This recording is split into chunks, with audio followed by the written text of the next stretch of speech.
Selamat datang di channel Pemuja Malam. Jangan lupa like, share, and subscribe ya. Terima kasih. Chapter 18. Tidak mau kehilangan. Apa yang kau katakan? Dia tidak boleh meninggalkan aku. Aku sangat mencintainya, teriak Fajar. Jika kau memang mencintainya, jujurlah padanya. Dia menerimamu atau tidak, kau harus menghargai keputusannya. Jika kau mencintainya, kau harus rela melihatnya bahagia, walaupun kebahagiaan itu bukan bersama kamu. Fajar, kau sadar atau tidak, hubunganmu yang sekarang itu hanya membuatnya terluka. Ucap lelaki itu dengan panjang lebar. Tapi aku mencintainya, aku tidak bisa melepaskan dia, kata Fajar dengan pelan. Aku tahu, justru itu jujurlah dari sekarang. Jika dia tahu kebenarannya dari orang lain, dia akan kecewa.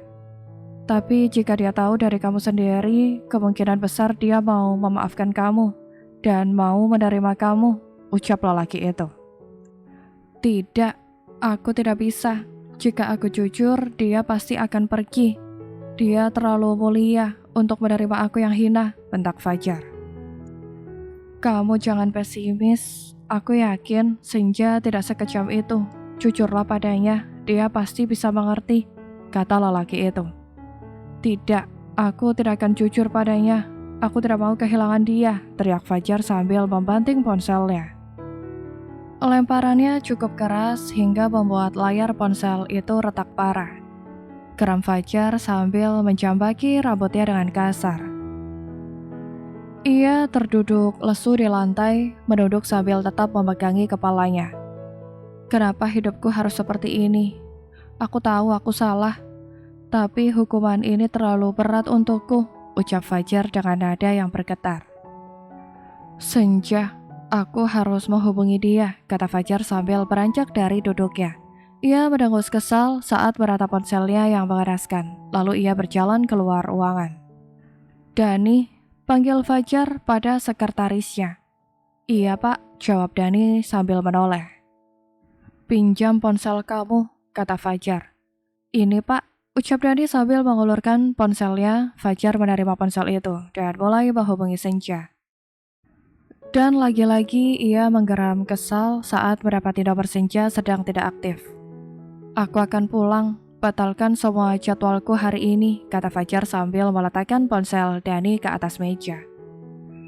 Tapi pak, tidak ada tapi, karena ada hal lain yang lebih penting daripada pekerjaan, kata Fajar dengan tegas. Baik pak, ucap Dani mengalah. Dan satu lagi, ponselku ada di dalam ruangan. Tapi keadaannya rusak, belikan aku ponsel yang baru, pindahkan kartunya dan antarkan ke apartemen jika sudah selesai, kata Fajar. Lalu ia melangkah pergi meninggalkan Dani.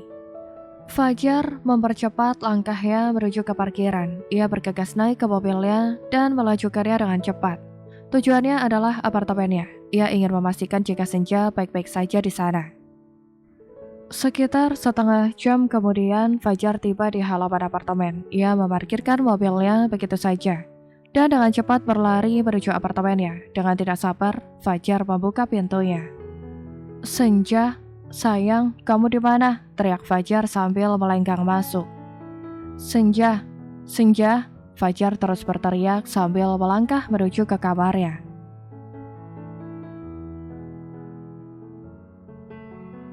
Jantung Fajar mulai berdetak cepat, tidak ada istrinya di sana. Ia menatap ke atas meja.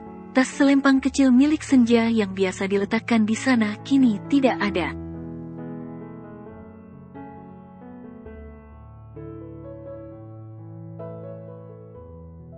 Kamu kemana sayang? Gumam Fajar sambil melangkah keluar kamar. Lalu ia terus berlari keluar dari apartemennya. Ia kembali menuju ke mobilnya. Kali ini tujuannya adalah rumah Alvin.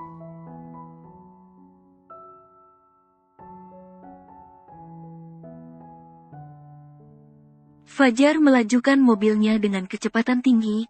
Ia tidak peduli dengan kendaraan lain yang kelabakan saat berpapasan dengannya. Saat ini yang ada dalam pikirannya hanyalah senja dan senja.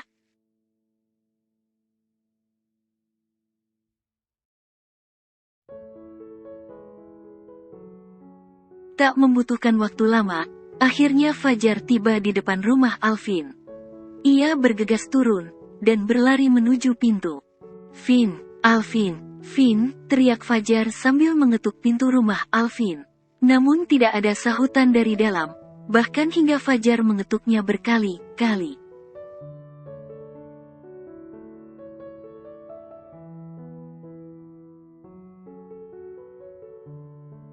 "Alvin, kamu di mana, Vin?" teriak Fajar sambil mengetuk pintu itu dengan lebih keras. Namun Fajar kembali menelan kekecewaan. Rumah itu kosong, dan Fajar tidak berhasil menemukan istrinya.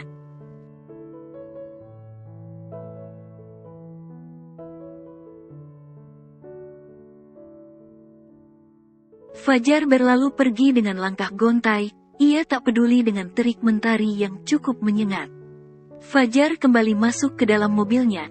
Kali ini tujuannya adalah klub malam milik Alvin.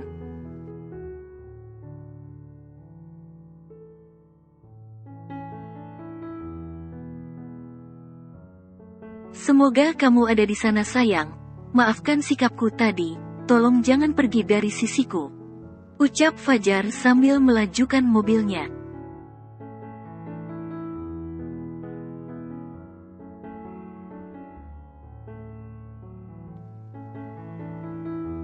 Jarum jam menunjukkan pukul 6 sore. Ken menghentikan mobilnya di depan rumah Alvin.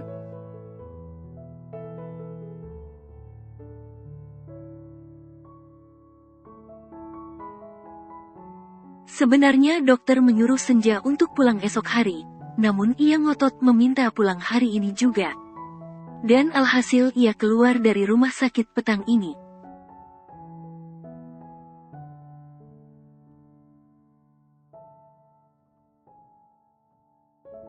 "Terima kasih ya, Ken," ucap Senja sambil melepaskan sabuk pengamannya.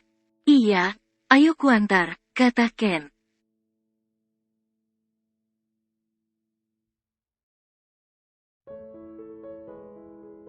"Tidak usah, aku bisa sendiri, Ken," jawab Senja. "Tidak apa ayah, ayo," ajak Ken sambil membuka pintu mobilnya.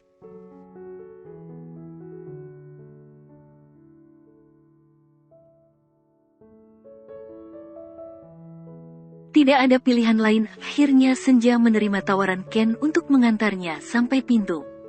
Kak Alvin," panggil Senja sambil mengetuk pintunya. Namun hingga beberapa detik lamanya, tak ada jawaban dari kakaknya.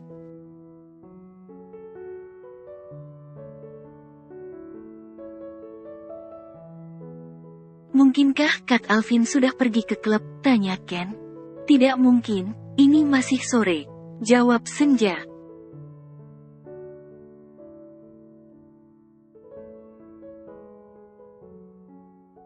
"Lalu kemana dia?" tanya Ken. "Sebentar, aku telepon dulu," ucap Senja seraya mengambil ponselnya dari dalam tasnya.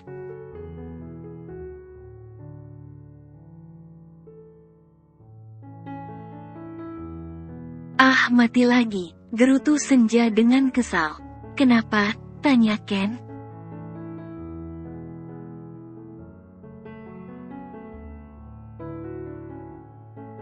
"Ponselku lowbat," jawab Senja.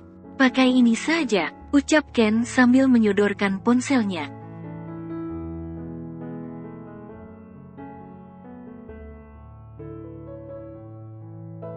"Terima kasih ya," jawab Senja sambil meraih ponsel itu. Lalu Senja mengetik nomornya Alvin, dan kemudian menelponnya.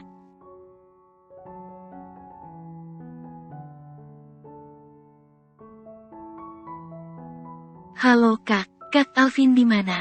tanya Senja.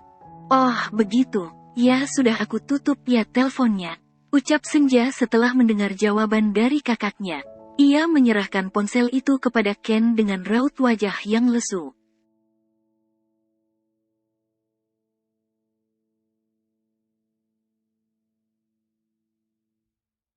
"Kenapa?" tanya Ken. Kak Alvin sedang di luar kota, minggu depan baru pulang. Jawab Senja.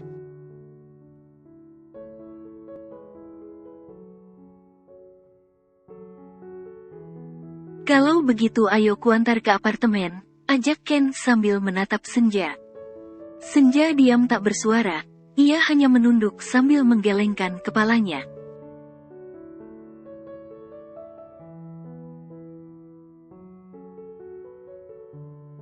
Kamu tidak mau pulang? Kenapa ayah? Tanya Ken sambil mengernyit heran. Lagi Senja tidak menjawab. Dia hanya diam sambil merogoh kunci cadangan dari dalam tasnya. Senja membuka pintu itu, dan kemudian melenggang masuk. Ken mengikuti langkahnya di belakang.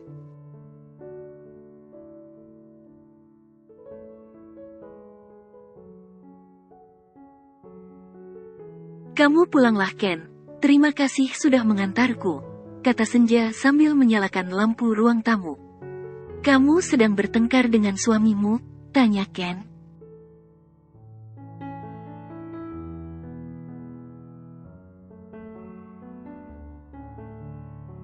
Pulanglah, dan jangan banyak bertanya, kata Senja sambil duduk di kursi.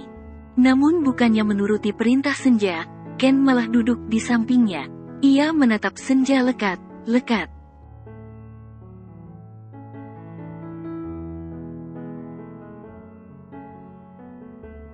Aku siap menjadi pendengar, seandainya kamu mau berbagi masalahmu, ucap Ken. Aku tidak ada masalah, aku hanya butuh waktu untuk sendiri, kata Senja tanpa menoleh.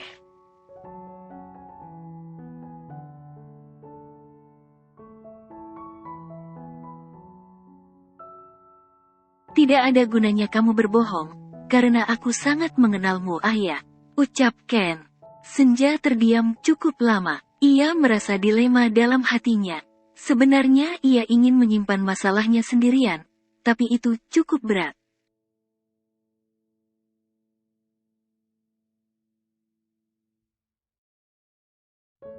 Terbersit keinginan untuk bercerita pada Ken. Namun apakah itu pantas? Ia sudah menikah. Sedangkan Ken adalah mantan kekasihnya.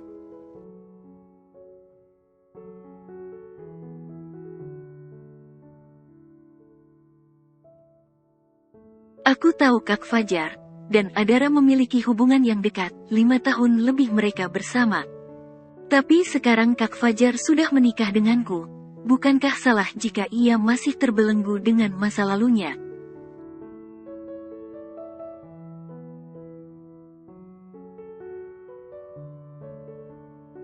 Lalu apa artinya aku? Apa artinya pernikahan ini? Ucap Senja sambil menunduk.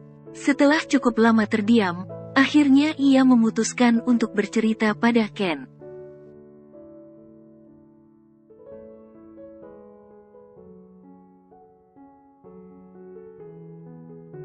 Kau, Ken menghentikan kalimatnya saat mendengar bunyi notif pesan masuk di ponselnya.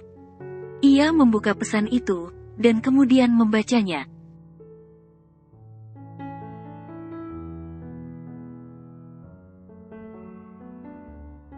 Ayah, aku sudah mendapatkan informasi tentang Aryan, kata Ken dengan pandangan mata yang tak lepas dari ponselnya.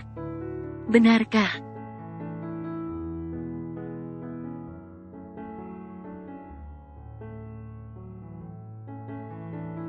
Iya, lihatlah. Orang suruhanku sudah mendapatkan 5 Aryan dengan nama belakang yang berbeda. 3 diantaranya berasal dari Indonesia, dan 2 lainnya asli Singapura. 1 Aryan bekerja sebagai dosen, 1 lagi dokter.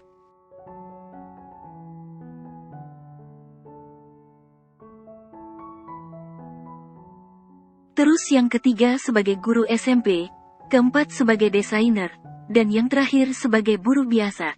Tapi ia tinggal di apartemen yang bersebelahan dengan apartemennya Adara.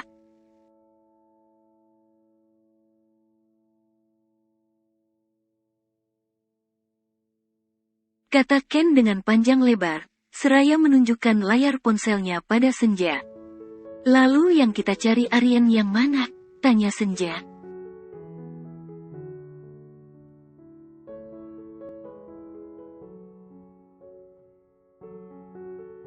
Kita harus menyelidiki Aryan yang bekerja sebagai desainer dan buruh biasa. Jawab Ken. Kenapa mereka?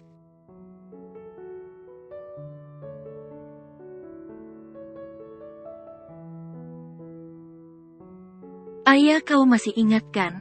Adara adalah seorang desainer. Kemungkinan besar dia ada hubungannya dengan Aryan yang ini.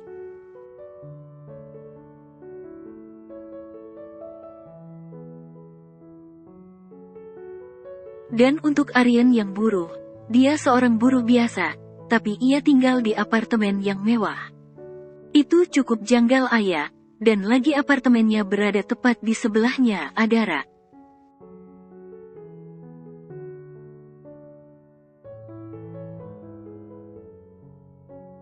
Aku rasa ini bukan suatu hal yang kebetulan, tapi ini sangat mencurigakan. Jawab Ken menjelaskan. Ken memang cerdas, tidak salah aku meminta bantuan padanya. Batin Senja dalam hatinya.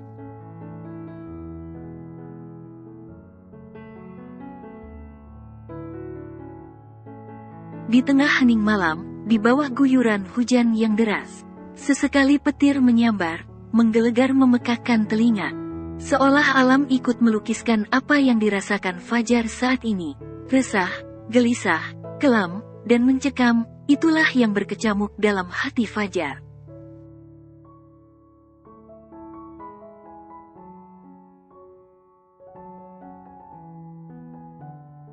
Kini, ia sedang berada di dalam mobil yang melaju menerjang hujan.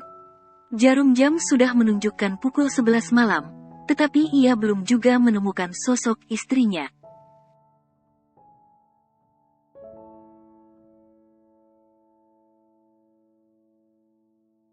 Di tengah keputusasaan, Fajar memutuskan pulang ke apartemen. Ia sudah kehabisan tempat untuk mencari istrinya. Rumah Alvin, klub malam, rumah Nina, dan rumah teman lama Senja yang lainnya.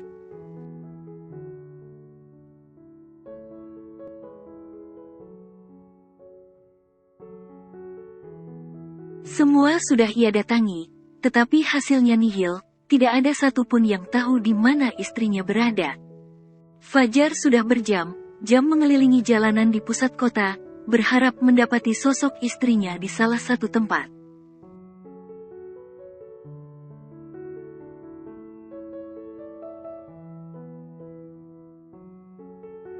Namun, lagi ia menelan kekecewaan. Ia tidak menemukan tanda keberadaan istrinya. Fajar menghentikan mobilnya di parkiran apartemen, lalu turun dan melangkah gontai menuju apartemen.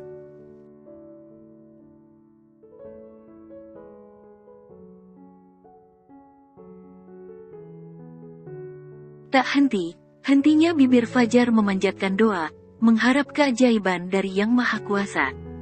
Semoga Senja sudah pulang dan beristirahat di dalam kamarnya.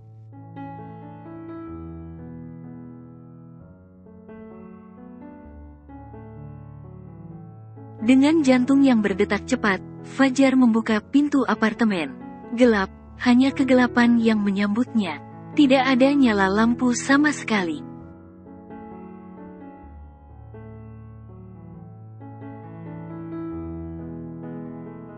Fajar menggigit bibir, ternyata Senja belum pulang. Fajar masuk dengan langkah pelan. Ia terus berjalan menuju ke kamar. Keadaan di dalam kamar tidak ada bedanya dengan ruang tamu, gelap dan tidak ada tanda kehidupan.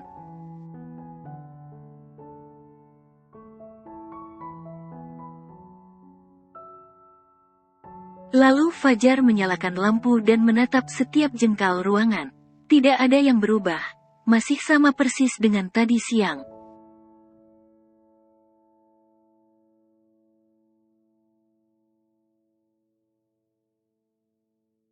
Kamu kemana, sayang? Inikah awal dari kepergianmu?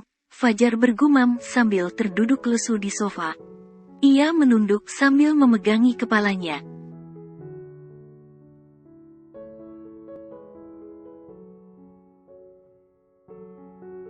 Tolong jangan tinggalkan aku, sayang.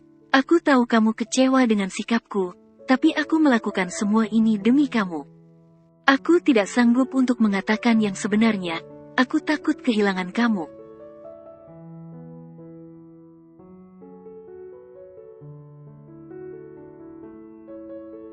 Aku memang pengecut, tidak punya keberanian untuk mengakui kesalahan yang membuatku ternista, ratap Fajar dengan pelan.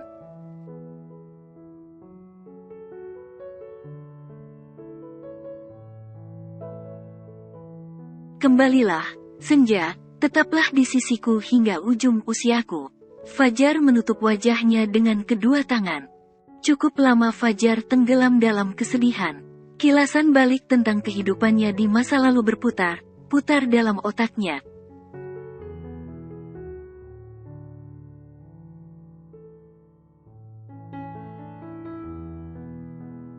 Dosa yang pernah ia lakukan, seakan ikut menghakiminya saat itu juga. Membuatnya makin terpuruk dalam penyesalan.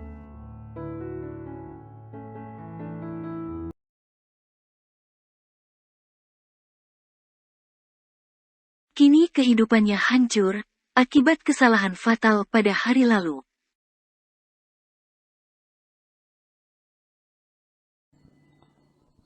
Bersambung.